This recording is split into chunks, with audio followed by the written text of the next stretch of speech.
જે આજે તમે અહીંયા ઉત્તરખંડા રોડની મુલાકાતે આવ્યા છો, શા માટે આવ્યા છો? નડિયાદની અંદરથી પસાર થતો દાંડી માર્ગ, અને દાંડી માર્ગમાં સૌથી વધારે ધોવાણ થયું હોય તો કોકરણ મંદિર પાસે. એમાં બે પાર્ટમાં છે. એક ઉત્તરસંડાથી નડિયાદ આવતા કોકરણ મંદિર પાસે, અને એક કોકરણ મંદિરથી ઉત્તરસંડા જતા આ જે બિલ્ડિંગ દેખાય છે એ બિલ્ડિંગના સામેના ભાગમાં.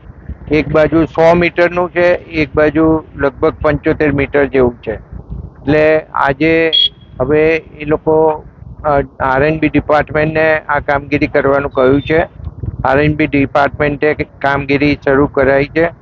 આજે સાફસૂફી કરી છે, અને આવતીકાલથી આ જે 100 મીટરનો પટ્ટો છે એ ખોદીને એની ઉપર સીસી આખું થાય એવું આખું પ્લાનિંગ લીધું છે.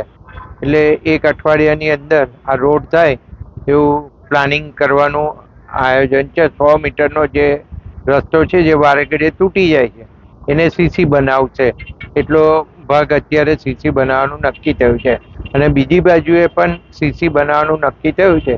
એ ભાગ સીસી બનશે, અને દાંડીમાં જે સિટીમાં જે જગ્યાએ ધોવાણ છે, ધારો કે એસટી સ્ટેન્ડ ટ્રાફિક સર્કલથી તો રેલવે સ્ટેશન સુધીનો જમણી બાજુની કાર્પેટનું ધોવાણ થયું છે, તો એ કાર્પેટ પણ પેવરથી કાર્પેટ કરવાનું આરએનબી ડિપાર્ટમેન્ટે નક્કી કર્યું છે, અને એ પણ કામ એમાં લેવામાં આવશે. તથા દાંડીમાં જે વચ્ચે જે જગ્યાએ કાર્પેટ કરવા જેવું લાગશે અને ધોવાણ હશે, ધારો કે અલકાપુરીથી જમણી બાજુનો એટલે મહાગુજરાત ધરમસિંહના સ્ટેચ્યુ બાજુ જતા રસ્તામાં થોડું ધોવાણ થયેલું છે.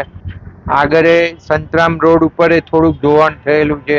તો આ બધા રસ્તા ઉપર કાર્પેટનો માલ જો વરસાદ નહીં પડે તો લાઈન એનાથી પેવરથી કાર્પેટનો માલ પાથરવામાં આવશે. અને એ સિવાય આખા નડિયાદની અંદર આજે અમે અને કમિશનરે બંને સાથે બેસી અને મીટિંગ કરી છે, અને આખા નડિયાદની અંદર જેટલા પણ ખાડા હોય, જે રસ્તા ઉપર ખાડા દેખાય એ રસ્તા ઉપર કામગીરી કરવા માટે આયોજન કરવાનું કહ્યું છે. અને એ પણ આજે લગભગ એની જેટલા ખાડા હશે એની માહિતી આવી જશે, અને એ માહિતી કમિશનર શ્રીને મળશે. એટલે એની અંદર પણ ખાડા પૂરવાનું આખું આયોજન કર્યું છે, અને એમાં પણ જે પેજથી ખાડા પૂરવા જેવા લાગશે તો એ પેજથી એટલે ડામરના પ્લાન્ટમાંથી માલ લઈ અને એ ખાડા પૂરવાનું આયોજન કરવામાં આવ્યું છે. એ સિવાય પણ જે જગ્યાએ જે જરૂરિયાત હશે એ પણ કરવામાં આવશે. બીજું ખાસ કરીને કહું તો સંતરામ મંદિરનો જે નવો ગેટ છે ઝલક બાજુનો, ત્યાંથી જે નીચે ઉતરતો રસ્તો છે જે કારકા માતાના મંદિર બાજુ જાય, એ રસ્તો નીચાણવાળો છે, એ ભાગ નીચો છે, અને ત્યાં આગળ જે મકાનો બન્યા છે એ એકદમ નીચાણવાળા રસ્તા ઉપર મકાનો બન્યા છે. હવે આ રસ્તાનું પાણીનો કોઈ નિકાલ નથી, એટલે એનું પણ આજે કમિશનર શ્રી સાથે ચર્ચા કરી અને એને 1 ફૂટ જેટલો ઉઠાવી અને એની ઉપર આખો નવો રસ્તો બનાવવાનું આયોજન કરેલું છે, અને એ પણ ટૂંક સમયની અંદર ચાલુ કરવામાં આવશે. મુશ્કેલી પડે, અત્યારે ચોમાસું છે, સ્વાભાવિક છે, હમણાં કોઈ કામ થશે નહીં એવા મોટા કામ, એટલે આ ચોમાસામાં મુશ્કેલી પડશે.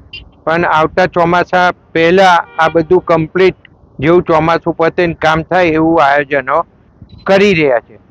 એ સિવાય ઘણા બધા રસ્તાના કામો, નવા રસ્તાના કામો પણ સરકારે લીધેલા છે, અને એ નવા રસ્તાઓ જેવું ચોમાસું પૂરું થશે એટલે એની પણ કામગીરી કરવામાં આવનાર છે.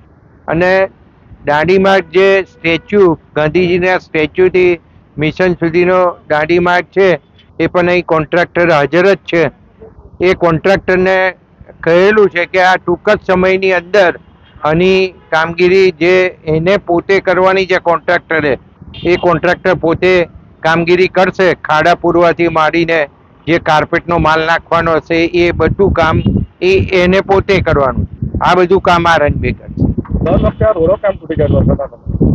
રોડ નીચાણવાળા ભાગમાં જે જગ્યાએ છે એ જગ્યાએ તૂટ્યા છે, અને 4 વર્ષ થઈ ગયા છે આ રોડને, એટલે એને ગેરંટી 5 વર્ષ પૂરા થઈ ગયા છે, એટલે ગેરંટી પીરિયડની બહારનો જ રસ્તો છે આ. અને આ મને બરાબર યાદ છે, આ મનસુખભાઈ માંડવિયાએ, કેન્દ્રના મંત્રીશ્રીએ આ દાંડી માર્ગનું અહીંયા આગળ ખાતમુહૂર્ત કરેલું ને 5 વર્ષ પૂરા થયા છે. એટલે આ કોન્ટ્રાક્ટરની સમય મર્યાદામાં આ રસ્તો આવતો નથી. સાથે સાથે શહેરમાં ગટરો પણ ઉભરાવાની બહુ સમસ્યા થઈ છે. ગટરો ઉભરાવાની વાત, જે જગ્યાએ જે કમ્પ્લેન મળે એને તાત્કાલિક નિકાલ કરવા માટેની સૂચના કમિશનર આપતા જ હોય છે અને નિકાલ થાય એના માટે અમે પ્રયત્નો કરતા હોઈએ. પણ સ્વાભાવિક છે, ચોમાસું છે એટલે પાણી બધેથી ઉતરતા હોય. બીજું, ગટરની અંદર જે ખાસ કરીને કચરાની જોડે જે અમુક ગોદડીઓથી મારીને આ જે ભરવામાં આવે છે, આ જે અમુક કપડાં ને એવું બધું, એના કારણે પ્લાસ્ટિક, આ બધું ભરી અને જે ગટરોની અંદર જાય છે અને લોકોને ના પાડવા છતાં આ કરે છે, એના લીધે મુશ્કેલી થાય છે. એટલે હવે લોકોએ સમજવું તો પડશે જ કે ગટર ના ઉભરાય એના માટેના આ બધા આયોજનો બીજા જે અમારે કરવાના છે, જે નવી લાઈનો નાખવાની, જે જગ્યાએ લાઈનો બેસી ગઈ છે, નવી લાઈનો નાખવાની છે, એ બધા જ આયોજનો લઈ લીધા છે અને અમુકના ટેન્ડરો નીકળી ગયા છે. એની કામગીરી હાલ ચાલુ જ હતી અને ચોમાસાના કારણે અત્યારે બંધ છે. અને જે કામગીરી બાકી રહેશે એના હજુ વધારાના પૈસા અમે મેન્ટેનન્સ માટે, નવી લાઈન નાખવા માટેના કમિશનર દ્વારા માગવામાં સરકારમાંથી આવ્યા છે. એટલે એ પણ ફંડ આવી જશે.